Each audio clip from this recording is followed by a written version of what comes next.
Estamos en el decenio de la seguridad vial promovida por la ONU. En el año 2011, el señor Ban Ki-moon pidió a la Asamblea Nacional de las Naciones Unidas que aprobaran en esta asamblea para que todos los estados del mundo, todos los países del mundo, se involucraran en el tema de seguridad vial.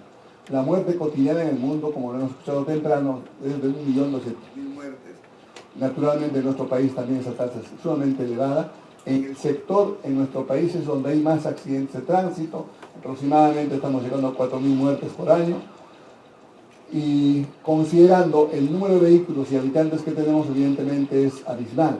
Para entender muy sencillamente, somos 30 millones de habitantes, tenemos 2.300.000 vehículos en el Perú, Chile son 15 millones de habitantes, tienen 5 millones de vehículos, España tiene 47 millones de habitantes, tienen 28 millones de vehículos, y no hay la cantidad de muertos que hay en nuestro país, en esa relación. De modo que invoca a Ban Ki-moon a que todos los países y todas las instituciones, como lo acaba de exponer tú, como lo está Luz Ámbar, como cualquier, y que sigan saliendo más instituciones y personas y grupos en promover la cultura vial. Esa es la invocación de Ban Ki-moon y en esa atención estamos.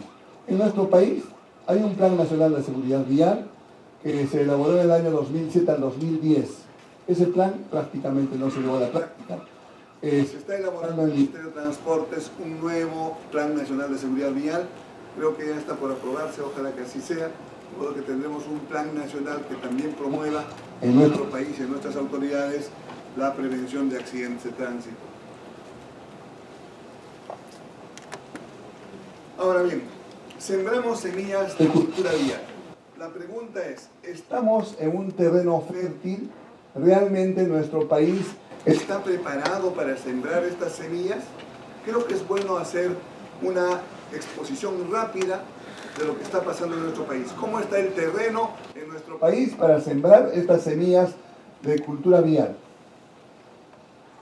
Primero, hay un crecimiento poblacional, en particular por el fenómeno de migración y un crecimiento natural en un país en desarrollo como el nuestro. Este fenómeno fue agravado naturalmente en la década del 80, en que se produce una emigración masiva a las ciudades y crece abruptamente la población. Eso es un problema serio, además en busca de oportunidades, naturalmente. El otro aspecto es el incremento del parque automotor. A partir en el año 90 en el Perú teníamos 650.000 vehículos en todo el Perú y 450.000 en Lima. Hoy en día hay 1.800.000 en todo el Perú y 1.700.000 en Lima. Entonces ha aumentado enormemente el número de vehículos que tenemos. Pero adicionalmente a eso tenemos que agregar la deficiente red vial. Lima crece así, y las ciudades del interior del Perú crecen así, extendiéndose en forma horizontal en las laderas de los cerros y por los arenales. Pero lamentablemente en este crecimiento no está presente la autoridad para planificar la ciudad, mirando hacia el futuro y decir, a ver, de aquí a 30, 50 años, ¿por dónde van a ir las avenidas? ¿Cómo va a ser el acceso para los miles de vehículos que se van a ir sumando en adelante? No se ha hecho ningún estimado y simplemente la ciudad se extiende en forma horizontal. Son los vecinos los que ponen el nombre a las calles, son los vecinos que ponen algún político para asegurarse de que les den su título de propiedad. Es decir, no hay ninguna planificación urbanística, no hay vías amplias, no hay vías rápidas. Si tenemos en la imaginación a Lima, tenemos la vía expresa que termina en Barranco, que hace 40 años se inauguró y no concluyó en el puente a Tocongo como debiera. Tenemos la vía de evitamiento, que solamente es nombre, que está absolutamente saturado todo el día. Tenemos circuito de playas, que también ya está lleno. Es decir, no tenemos vías rápidas en la ciudad capital, una ciudad con 10 millones de habitantes.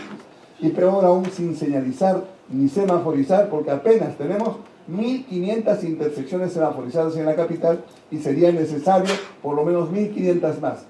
Peor aún, cada distrito, excepto Lima, Lima tiene ya una parte que está controlada, pero los distritos tienen sus semáforos con un software distinto que no puede homologar. Por eso no se pueden hacer ni siquiera olas verdes, porque cada alcalde pone el semáforo, la marca, el software que quiere y no quiere compartir con el vecino. Es decir, es parte del problema en las villas. Sigamos. El otro aspecto que también es sumamente grave y es importante considerar es la normatividad múltiple y difusa. ¿Por qué decimos múltiple y difusa? Porque es enorme la cantidad de normas que hay. Vamos a ver, el reglamento, esta ley, la ley 27181, la ley marco que regula el tránsito y transporte terrestre. Esta ley establece 8 reglamentos. Ahí están los 8 reglamentos que tiene esta ley. El primero, por supuesto, es el más importante. El primero, el Reglamento Nacional de Tránsito, ese debe ser nuestro Vademécum, nuestra Biblia, nuestro documento de consulta diaria. El peatón, el conductor que no conozca ese reglamento, difícilmente va a saber comportarse en la vía pública. No sabe cómo tiene que conducirse en la vía. Entonces, tiene que conocer, ahí está dicho, las obligaciones y los derechos de todos los usuarios de la vía. Están las sanciones a los conductores, que ahora suman uno más, son 118, y ahora 15 infracciones de los peatones, con multas, con sanciones pecuniarias, con diferentes medidas, pero el problema está que no se está cumpliendo. Aparte de estos 8 reglamentos, la ley prevé que los gobiernos regionales y los gobiernos municipales pueden emitir ordenanzas. Pero antes, en otros reglamentos nacionales, por ejemplo, ayer se acaba de publicar el reglamento de licencias de conducir, hay reglamento de placa única de rodaje, hay otros reglamentos nacionales de carácter, además de los 8. Pero ahora a eso sumamos las ordenanzas regionales. ¿Cuántas regiones tenemos en Lima? 24, en el Perú, 24 regiones. Pero además, municipalidades provinciales y distritales. ¿Cuántas provincias son? 95 provincias. ¿Y cuántos distritos? 1828 distritos. Es decir, si sumáramos la cantidad de normas que hay, tenemos un rumo de normas de las regiones, de los municipios, sumado a los decretos supremos que emite el Ministerio de Transporte. Es decir, hay una enorme cantidad de normas en nuestro país que lamentablemente están en el papel, pero no se cumplen. Pero algo más, en relación a la norma, regresemos un ratito a la norma, y quiero explicarlo antes de esa frase importante. Algo más interesante de la norma. En esta norma dice, en la ley dice, en su artículo 11, que los gobiernos municipales y regionales pueden emitir normas en su jurisdicción, pero claramente dice, sin contravenir ni desnaturalizar la presente ley y sus reglamentos. Y exactamente los gobiernos regionales y municipales hacen lo contrario. Hacen absolutamente lo que sacan normas como ellos quieren a su libre albedrío. Y evidentemente el Ministerio de Transporte se ve imposibilitado de controlar eso porque hay acciones de inconstitucionalidad justamente cuestionando las normas de estas entidades regionales o municipales porque sacan normas fuera de lo que dice la ley. Entonces ahí tenemos un grave problema que se tiene que corregir en el tiempo. Evidentemente ese artículo hay que cambiarlo naturalmente en la ley. O sea, no se puede dar tanta facultad a las regiones y a las municipalidades. Acá hay una frase con la que estábamos concluyendo esta parte, que es una frase tremendamente reflexiva, que lo dijo el señor Atanasio Fuentes. Para los que no lo pueden leer de este lado, lo voy a reír. Dice, las leyes en el Perú sirven para 3 cosas. Para leerlas, para reírse de ellas y para botarlas a la basura. Atanasio Fuentes, en su libro Lima y sus costumbres, que lo escribió en 1855. Han pasado más de 100 años, pues exactamente lo mismo en nuestro país. Las leyes sirven para lo que dice Atanasio Fuentes. Entonces, esto nos debe convocar a una profunda reflexión. Digamos, autoridad dispersa. La ley, esta ley que hemos referido, la 27181, establece 6 autoridades. Las primeras 6, Ministerio de Transporte, Regional, lo que están. Las primeras, de estas 6, las primeras 4 tienen 3 competencias claras. Competencia de gestión, es decir, son quienes gestionan, quienes administran el transporte. ¿Qué más? El Ministerio en la red vial nacional, los gobiernos regionales en su región, los gobiernos municipales provinciales en su provincia y los distritos en su distrito. En esa jurisdicción, entonces tenemos competencia de gestión, competencia de fiscalización, de control y fiscalización, son quienes supervisan, controlan y fiscalizan, y competencia normativa, que es lo que acabo de mencionar, que es una competencia lamentablemente mal usada. Entonces ahí tenemos las 4 autoridades en su jurisdicción que tiene que ver en la red vial nacional, transporte de carga y mercancías y personas, en la región intrarregional, en la provincia el transporte urbano. Por eso nuestros alcaldes tienen a su cargo el transporte urbano. Por eso Lima y Callao administran por su cuenta el transporte urbano. Por ahí hay un detalle importante. En la ley dice que cuando la ciudad es contigua debe haber una gestión común. Es decir, debe haber una sola autoridad en Lima y Callao. No puede haber 2 alcaldes gestionando.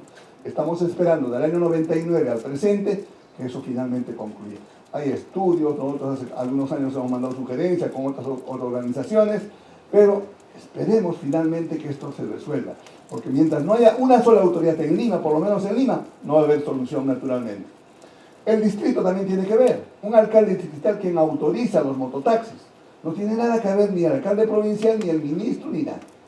El alcalde distrital autoriza como quiere, cuando puede, las autorizaciones de los mototaxis, por eso tenemos enorme cantidad de mototaxis que crecen diariamente, que es un serio problema, porque el alcalde es responsable.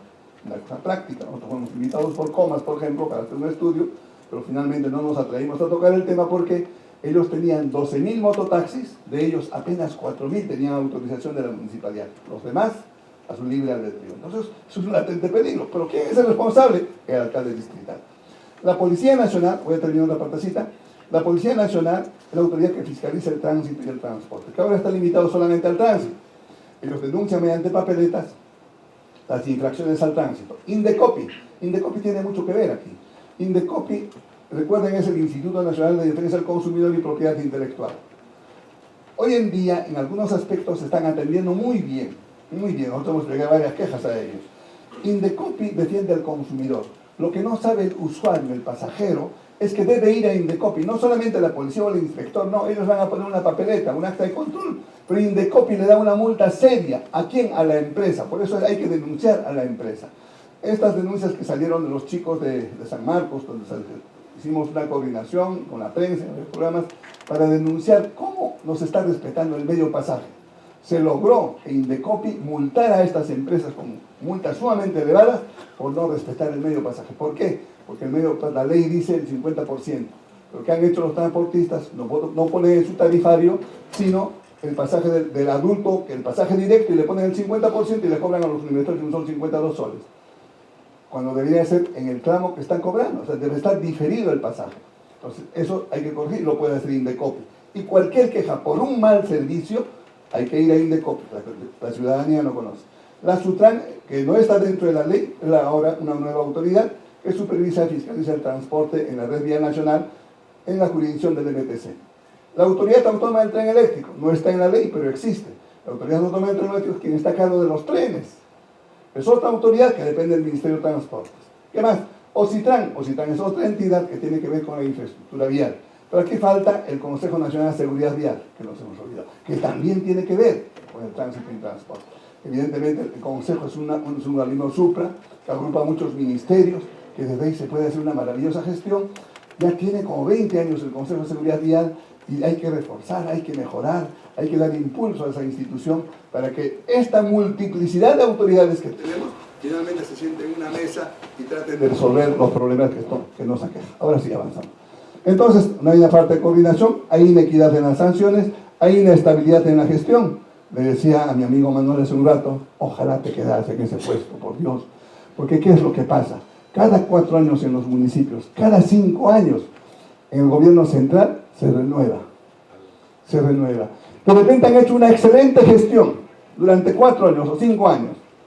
Viene otro presidente, viene otro ministro, viene otro director general u otro alcalde y lleva a sus amigos. Entonces, el que le hizo la campaña, su amigo, el pariente, y todo lo que se avanzó, regresa atrás.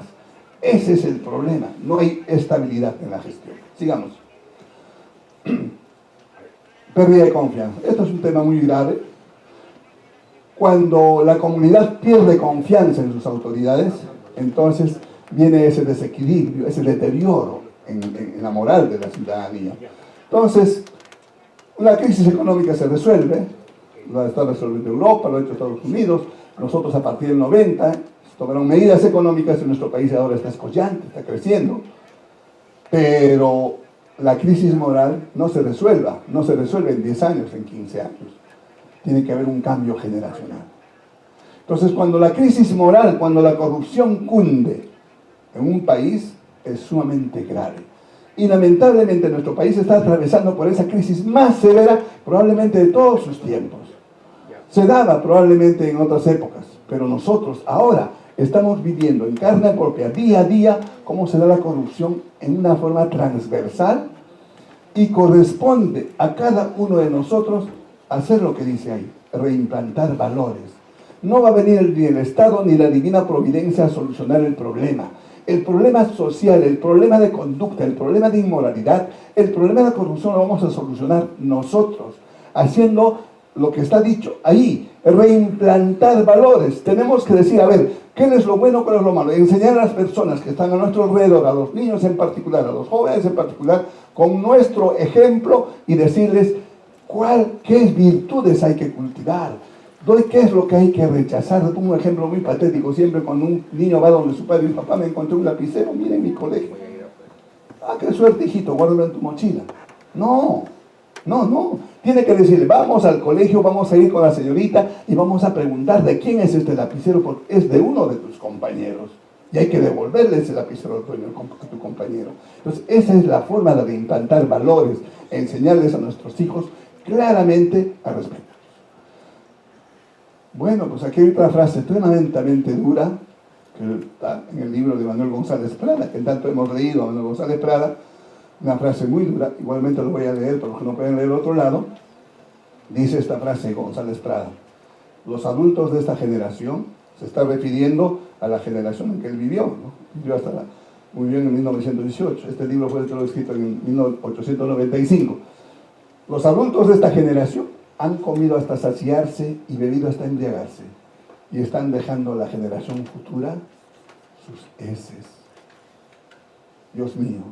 Entonces, si uno se pregunta y dice, oye, si esto dijo hace 100 años González Prada, ¿quién es el producto al que se refiere González Prada? Esta generación. Somos testigos para ver, lamentablemente, lo que está ocurriendo. Corrupción comprometida desde los más altos magistrados, autoridades, que están desfilando las cárceles por actos de corrupción. Y eso tenemos que cambiar. Sigamos. ¿Qué más? La informalidad en el transporte. La informalidad no es que no tenga autorización. La autoridad le da la autorización.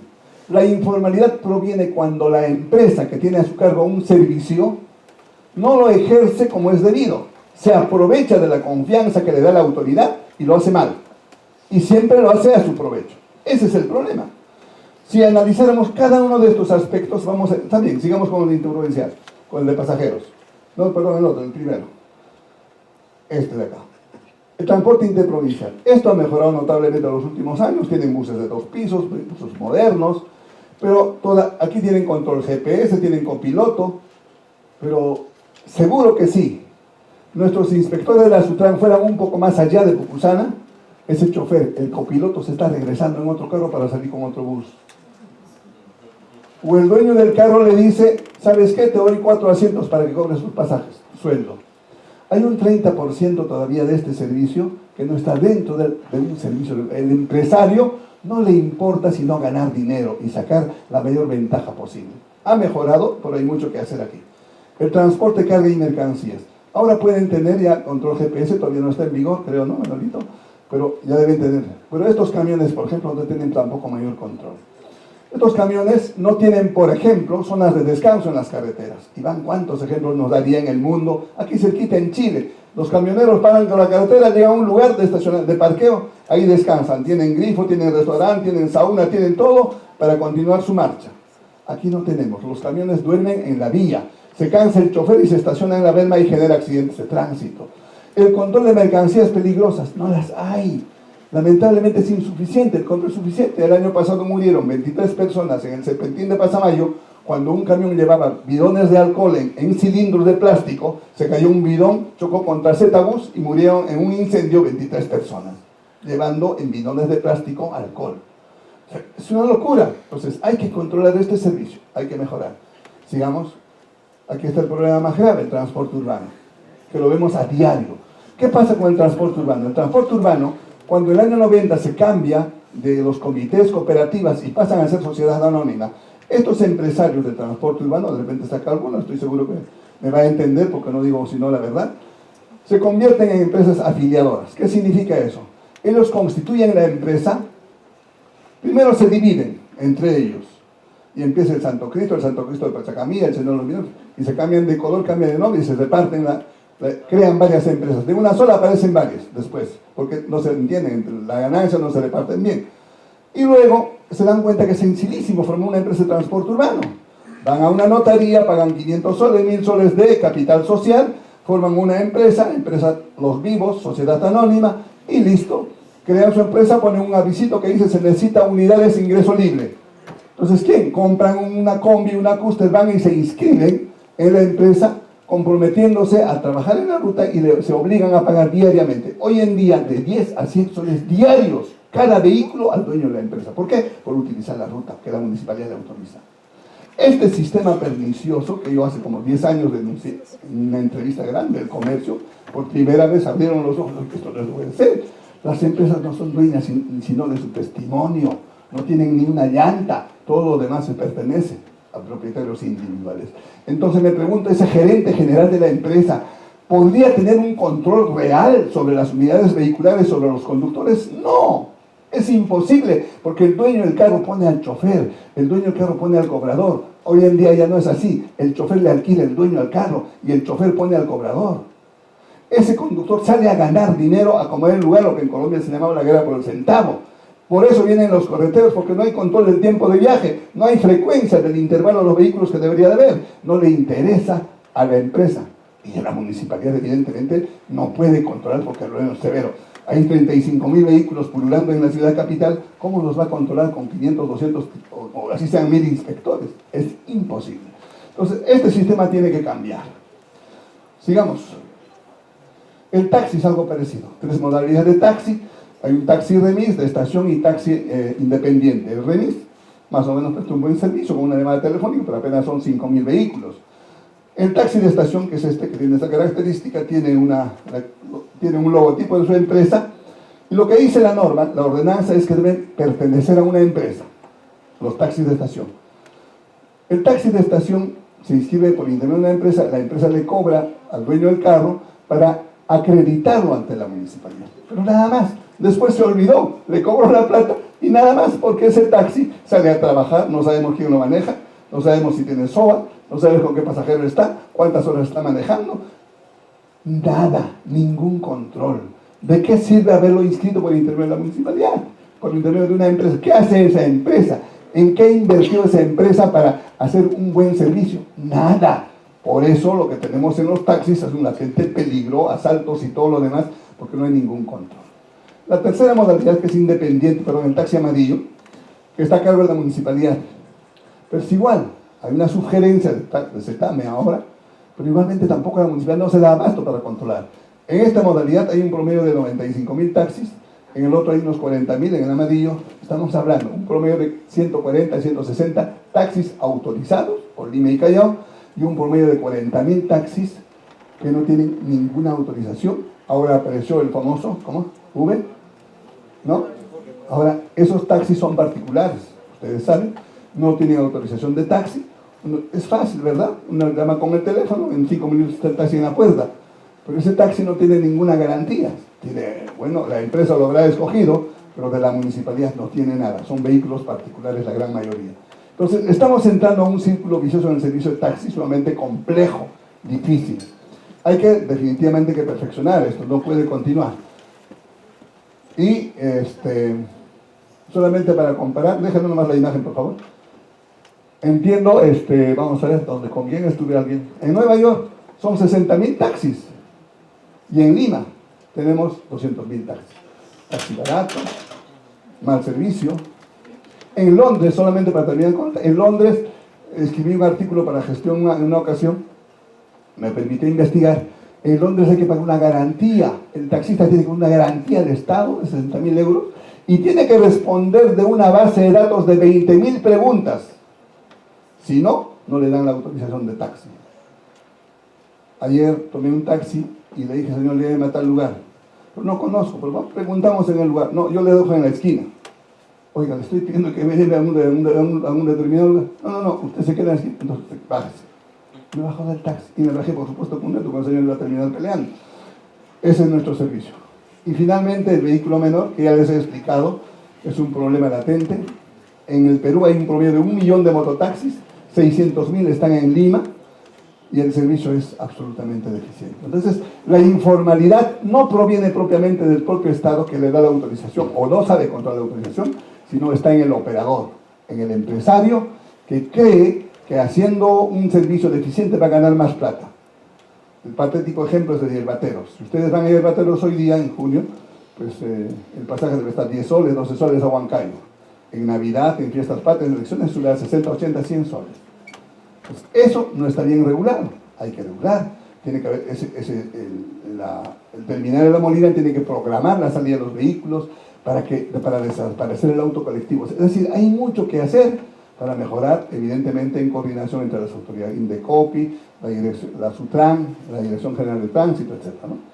Muy bien, sigamos avanzando. Conductor no calificado. Bueno, ayer acaba de salir un nuevo Reglamento Nacional de Licencias de Conducir que está corrigiendo en gran medida algunos aspectos sumamente crasos, errores crasos del anterior, del 040. Confiamos que esto mejore. Pero sí, definitivamente hay un desconocimiento de las normas por parte de los conductores. ¿Cuántas veces? Un ejemplo curioso. Ya, por señor Quispe Candia, acaban de poner una multa en Huarochirí, me han puesto por exceso de velocidad. Pero yo estaba pasando 60 kilómetros. En la carretera yo puedo ir hasta 100 kilómetros. Muy bien, señor. A ver, dígame usted, ¿cuáles son los límites de velocidad de una carretera? Bueno, yo puedo ir a 100. ¿Pero qué más? Nada más. No sabe más. Entonces yo le repito, señor, 100 kilómetros para vehículos livianos, 90 kilómetros para vehículos de transporte público de personas, 80 kilómetros para vehículos de transporte de carga y mercancías, 70 kilómetros para transporte de carga de transporte de carga de mercancías peligrosas. Y cuando va a pasar por un centro poblado, tiene usted que bajar a 35 kilómetros. La papeleta está muy bien puesta. No le corresponde a Huarochirí, debería ser la SUTRAN hoy en día, porque a Huarochirí lo que le interesa es la plata. Entonces, la papeleta está bien puesta, porque usted excedía la velocidad. Entonces, el conductor no conoce el reglamento. Infracciones reincidentes. Acabo de leer en la norma que se ha publicado que la reincidencia, bueno, se sanciona con la cancelación de la licencia de conducir. Cuando está suspendida la licencia, maneja, y vuelven a poner la papeleta, y vuelven a poner la papeleta, pero no se ha corregido esta norma. Ojalá más adelante podamos hacerlo, Manuel. Y tendrá que ser una ley, creo yo, todavía está en debate en el Congreso, para incorporar la ley contra la seguridad vial, que no existe en nuestro país. En España, en el Código Penal de España, sí existe ley contra la seguridad vial. ¿Qué es lo que pasa? Los reincidentes, por ejemplo, de infracciones, acumulan 100 puntos, 6 meses. O nuevamente 100 puntos, 1 año. Cancelación de la licencia de conducir. Ya está cancelada la licencia, ya no puede manejar, pero sigue manejando. ¿Cómo evitamos que siga manejando? Le van a poner 1, 10, 15 veces, le ponen la misma papeleta, pero no hay ninguna consecuencia. Pues, ¿qué se tiene que hacer? Denunciarlo penalmente por delito contra la seguridad pública y peligro común. Que vaya a la cárcel. En España, algún conductor que se atreva a salir con la licencia de conducir suspendida, se va a la cárcel.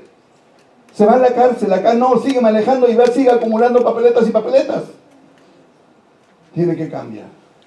Carente de ética, lo ha dicho en la primera exposición. Qué complicado.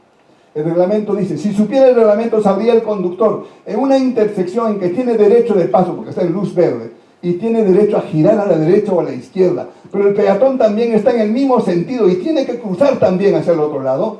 El reglamento dice que el peatón tiene que cruzar primero. Cruza el peatón, recién el conductor hace el giro a la derecha o a la izquierda. Entre Tomás Marzano y Caminos del Inca, antes de que pongan esos semáforos ahora, hace como 4 años, en esa intersección se hacían giros a la izquierda a los 4 lados. Era la intersección en que hubieron más de 90 atropellos, en esa sola intersección en Surco. ¿Por qué? Porque el conductor no respeta el derecho al peatón. Sanciones laxas. Un ratito vamos a comentar las sanciones laxas. ¿Por qué? Pues tenemos infracciones al tránsito con multas que no las pagan. ¿Por qué no las pagan? Eso es muy sencillo. La ley, el Reglamento Nacional de Tránsito dice, o mejor dicho, en nuestro país está la ley 27444, que es la ley del procedimiento administrativo general. Y las multas al tránsito están sujetas a esa ley. Y como están sujetas a esa ley, cuando el conductor recibe la papeleta o le notifican en su casa o recibe del policía, él tiene derecho a hacer un descargo.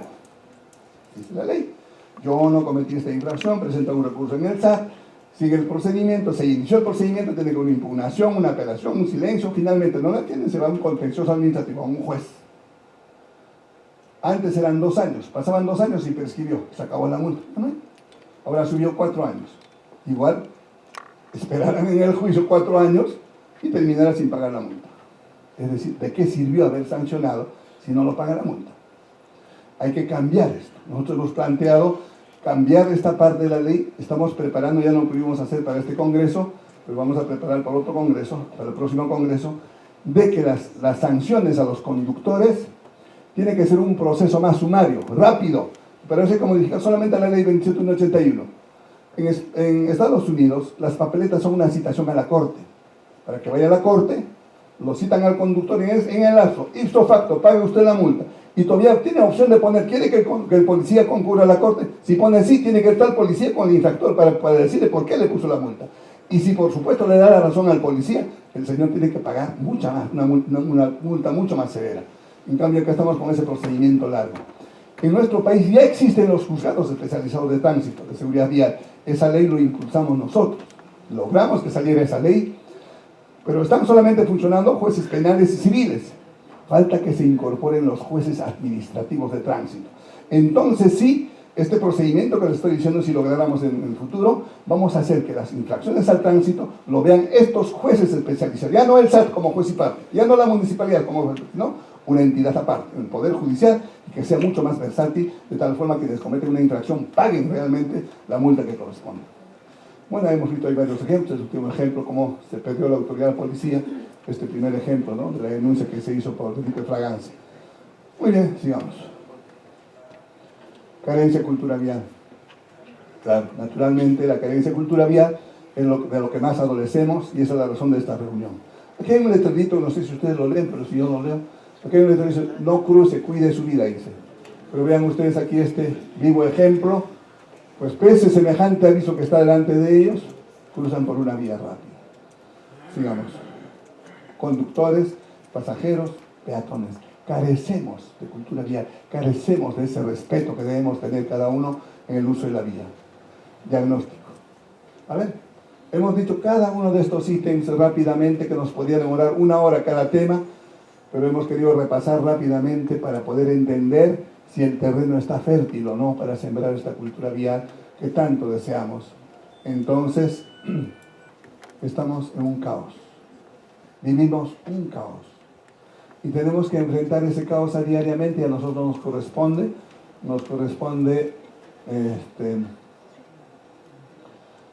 solucionar. Consecuencias de este caos, naturalmente, así cada 5 minutos ocurre un accidente de tránsito, cada 35 minutos sufren lesiones, cada 3 horas fallece una persona. Esta fotografía les voy a explicar muy rápidamente. Fue hace 2 años en Arequipa, en que el bus se vuelca y mueren 43 personas. En un solo acto, 43 personas. Si ustedes se fijan en la fotografía del bus, los asientos están en su lugar. Los asientos están en su lugar. Salió todo de pero los asientos están ahí. Si los pasajeros de ese bus hubieran utilizado el cinturón de seguridad, no habrían muerto 43, tal vez, no sé, 4, 5, 10, no sé, pero no 43. A todos nos hace falta entender que la seguridad parte de nosotros, de cada uno de nosotros. Entonces, por tanto, el terreno no es fértil. Todos tenemos que esforzarnos por cambiar esta lamentable situación. Frente a lo que hemos expuesto, hay una lucecita tenue al fondo del túnel que nos alumbra, que nos está ayudando a darle esperanza a esto. Primero, tareas como esta, de promover la cultura vial. Por ahí hay unas luces más tangibles que ya están avanzando, solamente demasiado lentamente. En el transporte, por ejemplo, urbano, ya tenemos el metropolitano. Este metropolitano se gestó recién en el año 97. Yo estuve presente cuando se gestó, fuimos el grupo con el que trabajamos esto, para traer a Atanás Mocos, a Peñalosa, al alcalde de Bogotá, a Víctor Raúl Martínez, de C99, para exponer a los transportistas que ese cambio que había del Transmilenio en Bogotá había que hacerlo en el Perú. Y el señor Andrade fue el último, el que visitó en noviembre del 2001, recuerdo muy bien esa fecha porque se fundó Luzamba, vio el Transmilenio de Bogotá y dijo, hay que hacerlo en Lima. Regresó y se puso en marcha el proyecto, ya estaba el camino hecho, estaba en Curitiba, estaba en Colombia, estaba el Banco Mundial, el BID, todos iban a apoyar. Y tenemos en el 2010 inaugurado el Metropolitano. Inaugura con 350 buses, con sus alimentadores. Tenemos un corredor segregado, es el mejor servicio con todas las deficiencias que tenga, en este momento es el mejor servicio. Uno desde Los Olivos a San Isidro puede llegar en 25 minutos. Ningún taxi lo va a hacer. El Metropolitano lo hace en 25 minutos. Como servicio es muy bueno, hay mucha gente, evidentemente hay más demanda, y aquí está llegando a su máximo de capacidad, pero es un buen servicio. Pero 35 buses. Aparece el metro, ya tenemos un metro en línea funcionando, de Villa El Salvador a San Juan de Miraflores. Está atestado de gente, se necesitan más trenes, pero ahí tenemos 6 líneas que están por construir. Está empezando la línea 2 del metro subterráneo que va de Vitarte al Callao. Se inaugura en 2019, según dicen, ojalá que así sea. Entonces tendremos 2 líneas, faltan aún 4 más por hacer trenes. Entonces hay una lucecita que nos alumbra que esto puede mejorar, es verdad. Hay un nuevo concepto además de seguridad, pero un nuevo concepto de movilidad en el mundo que está ingresando lentamente en nuestro país. Ese nuevo concepto consiste en priorizar al peatón. El peatón es el que tiene que tener mayores espacios, mejores espacios. El peatón es el que tiene que ser respetado en la vida. En el segundo lugar está el transporte público, es decir, trenes, buses, para que nos podamos movilizar en buses, ¿entiendes? En Europa, en países desarrollados, el funcionario, el ejecutivo va en un bus, va en un tren, su auto lo deja para fin de semana, pues tenemos que llegar a eso en algún momento. Estamos lejos aún, pero tenemos que llegar. En tercer lugar, después del transporte, pero el peatón, luego viene el ciclista, olvidaba el ciclista. En segundo lugar el ciclista, en tercer lugar el transporte público, en cuarto lugar está el transporte de carga y mercancías que debería tener rutas, que debería tener horarios, y recién al último está el transporte privado. O sea, el nuevo concepto de movilidad consiste en desalentar el uso del vehículo privado y alentar el uso del transporte masivo. La diferencia está que nosotros hemos empezado con un tren recién, cuando en Argentina hace 40 años hay subterráneo, siguen separados, Metropolitano a empresa privada, el tren a cargo del Estado. No hay todavía, no se han unido esos 2 servicios, cada uno tiene un pasaje distinto. Tenemos los buses azules que no entran a los 5 corredores, tenemos el transporte tradicional que es la mayoría. Entonces el problema no es tan sencillo aún, falta resolver estos problemas. En Chile, cuando empezó el Transantiago, empezaron con 4.500 buses. Sacaron transporte tradicional, pusieron Transantiago. Ahora tienen 1.000 buses más y son buses eléctricos los que están entrando en Chile. Entonces aquí tenemos que ser, nuestras autoridades tienen que ser más decididas, más determinantes en solucionar el problema más rápidamente. Es verdad, hay una luz allá al fondo del túnel, pero necesitamos que esa luz avance más rápido. Bien, señores, entonces, ¿qué hace? ¿Qué hace Luzamba frente a este problema? ¿Qué estamos haciendo modestamente en nuestro lugar? Evidentemente en esa tarea, sigamos. Desarrollamos trabajos de investigación en diferentes aspectos y contribuirnos en ello con nuestra comunidad, con las autoridades. Sigamos avanzando. Y esencialmente hacemos tareas de capacitación, al igual que el tuning. Lo hacemos en las escuelas, lo hacemos a operadores de transporte, de todas las modalidades, a profesionales, a la comunidad, etc. Hacemos trabajos de sensibilización, hacemos conferencias, diferente índole, conmemoramos el Día Mundial de las Víctimas por Accidentes de Tránsito, y en estos eventos siempre estamos junto con el Touring Club. Yo agradezco mucho con el Touring Club por ese apoyo que nos dan, como otras entidades también, y también las autoridades. Sería yo mentiroso si no reconociera las autoridades. Les invitamos a todas las autoridades, no todos nos dicen sí, lo que queremos es que aparezca ahí, Ministerio de Transportes, Municipalidad, su logo, diciendo, estamos apoyando esta causa. Es lo único que queremos, no queremos que nos den dinero, no queremos que nos den nada más que su presencia y digan, bueno, esta acción es buena, es positiva, hay que apoyar. Por eso invitamos siempre a las autoridades ayudamos a las defensas a las víctimas de accidentes de tránsito. Entonces, solo la educación que impulse la cultura vial logrará que cambiemos de actitud. Lo ha dicho el conferencista que me antecedió, y definitivamente es clarísimo, ¿no? Es clarísimo. Solamente la educación. Sócrates decía que el hombre es perfectible a cualquier edad, pero mediante la educación. No hay otra forma de cambiar. San Agustín decía, para que la sociedad cambie, es preciso que el hombre cambie. Si no cambia el hombre, pues la sociedad nunca va a cambiar.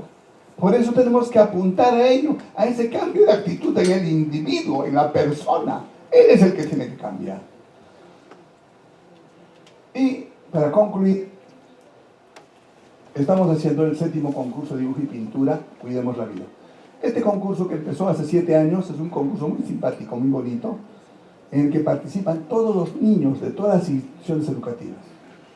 La idea lo lanzamos hace 7 años y tiene una particularidad. Dura casi todo el año. Empieza en el mes de mayo y termina en junio. Estos días va a terminar. 2 meses en que los niños, evidentemente con el apoyo del Ministerio de Educación, hay una norma que es el Ministerio de Educación y ordena a toda su SUGEL para que toda su SUGEL promuevan el concurso. Es difícil lograr que el 100% participe. En Lima tenemos cerca de 5 millones de estudiantes. Entonces es difícil llegar a los 5 millones, pero hemos llegado, es decir, muy bonito. Hemos llegado el año pasado a 180 instituciones educativas. Y este año esperamos superar 230, 250, no sé cuánto será, porque este año están apoyándonos la Escuela de Bellas Artes. Los chicos de la Escuela de Bellas Artes se han sumado como voluntarios y han salido a todo Lima a promover el concurso y el dibujo, como deben dibujar los niños.